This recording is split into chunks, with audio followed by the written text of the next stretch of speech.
एक बार एक छोटे से गांव में कबीर नाम का एक लड़का रहता था। वो बुद्धिमान था, लेकिन उसकी एक बड़ी समस्या थी, वो कभी ध्यान केंद्रित नहीं कर पाता था।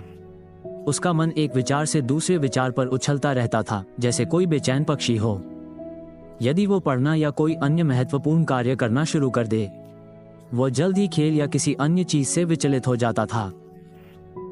अगर वो पढ़ाई करने की कोशिश करता तो अपने फोन या दोस्तों के बारे में सोचता रहता।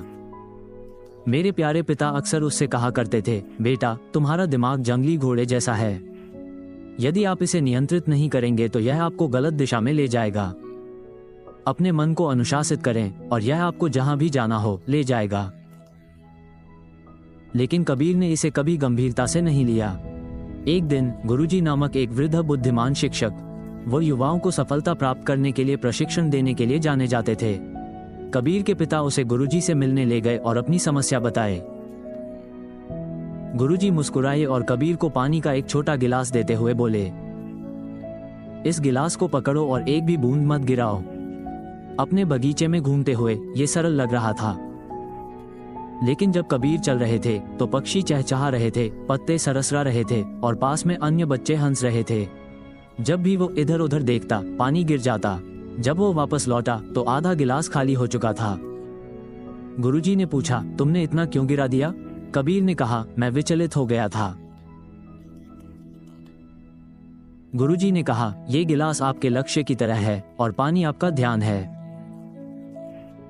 आपके आसपास की विचलित करने वाली चीजें दुनिया के शोर की तरह हैं। यदि आप अपने मन को अपने उद्देश्य पर स्थिर रहने के लिए अनुशासित नहीं करते, इससे पहले कि आपको पता चले आप सब कुछ खो देंगे। कबीर को आखिरकार समझ आ गया। उस दिन से उसने छोटी शुरुआत की। प्रतिदिन एक ही समय पर जागना, फोन का उपयोग सीमित करना, और जो भी वो करता था उस पर अपना पूरा ध्यान देता था। वो प्रत्येक दिन कुछ मिनट ध्यान का अभ्यास करते थे। सुबह सुबह अपने मन को शांत और स्थिर रखने का प्रशिक्षण लें। पहले तो ये कठिन था। उसका मन अभी भी भटक रहा था, लेकिन वह उसे अपने काम पर वापस खींचता रहा। दिन हफ्तों में बदल गए और धीरे धीरे कबीर को बदलाव महसूस हुआ। उसकी स्मरण शक्ति में सुधार हुआ, उसकी कृपा बढ़ी।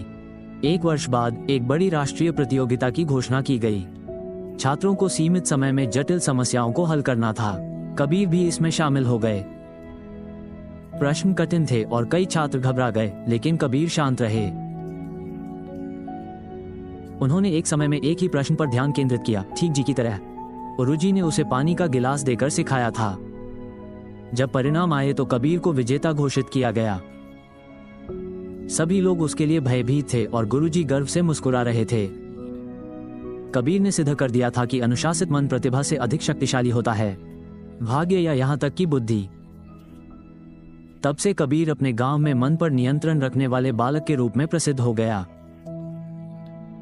यदि आज आपको प्रेरणा की थोड़ी सी भी चिंगारी महसूस हुई हो तो उसे फीका न पड़ने दें।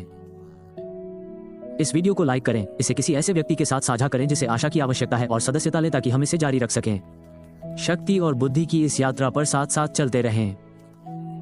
आपकी सफलता का अगला अध्याय उसी क्षण शुरू होता है जब आप अपने मन को अनुशासित करने का निर्णय लेते हैं। आज शुरू करें।